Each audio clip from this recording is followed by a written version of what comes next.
looking at whether to decriminalise cannabis in the UK. It comes after he visited a cannabis dispensary in California and described it as fascinating. Mr. Khan said that we need to have an open and honest conversation about the evidence in relation to the history of cannabis and our laws in the UK. Well, joining us now is Head of Operations at VaultFast, Katya Kowalski. Katya, is Sadiq Khan right? Yeah, absolutely. I think the news a few days ago really shows that Khan is kind of in line with understanding that our drug policies and specifically our cannabis policies haven't worked to date. And I think it's incredibly important that we take an evidence-based approach to looking at how we can implement better policies. Now, in terms of the in terms of the evidence, the NHS say that 10% of people who take cannabis get addicted to it. So, do you not accept that cannabis can be addictive, it can be harmful, and that it can be a gateway drug to harder drugs? Well, I would disagree that it's a gateway drug. I think, but touching on the fact that cannabis is addictive, absolutely. There's harms associated with cannabis. There's harms associated with alcohol and all of the drugs. No drug use really comes without harm. But I think our approach to locking people up for consuming a drug isn't right. I think we should be taking a health-based approach rather than a criminal one. And the benefits of legalization, you can see that we take a more kind of health-based approach rather than criminalizing people.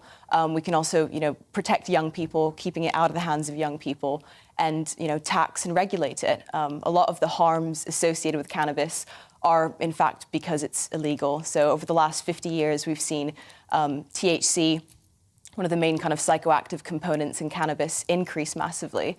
And that's a direct result of prohibition and the illicit market. So you touch upon there that you're going to keep it out of the hands of young people. So that's obviously important to you. Yeah. You keep it. So how are you going to do that if you're now making it legal and it's going to be more widely used and it'll be people's homes?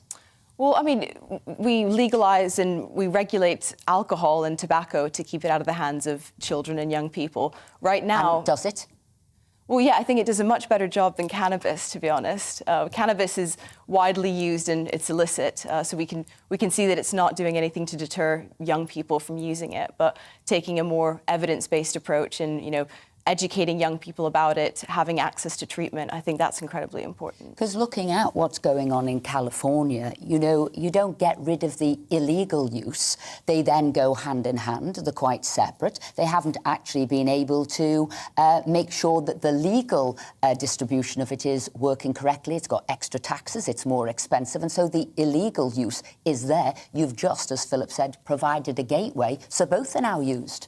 Well, I don't think that's necessarily true, and I think... But that is what's happening. Well, if you look at Canada, that legalised cannabis 3 years ago, we've seen that the legal market has outperformed the illicit one, and we've seen that...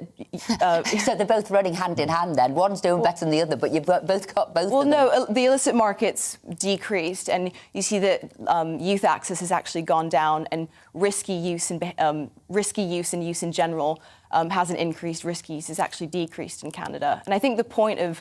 I think it's really important that we go back to the point of what this Drugs Commission is looking at. It's looking at trying to learn from countries that have legalised and regulated cannabis and understand, what's worked and what hasn't worked, and based on that come up with an evidence-based approach based on research to inform the UK government as to what they should be doing. What many people might fear is that this is sort of a thin end of a wedge. We start with cannabis. Is your vision that we should legalise more drugs, all drugs maybe, even harder drugs? No, I wouldn't say that. I'd say we should take an evidence-based approach. I think, well, firstly, I don't think we should be criminalising people for using a substance.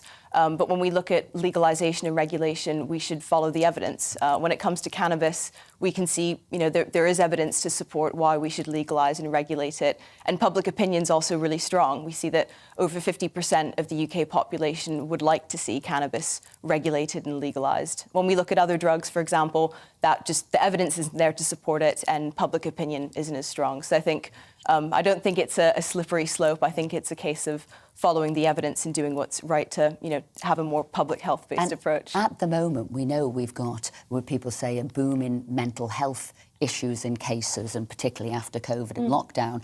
And they say the links between cannabis and a rise in mental health conditions, they go hand in hand, and there is a problem there. That's what the health professionals are concerned about. Are you concerned about the rise in mental health issues? Should cannabis be made legal?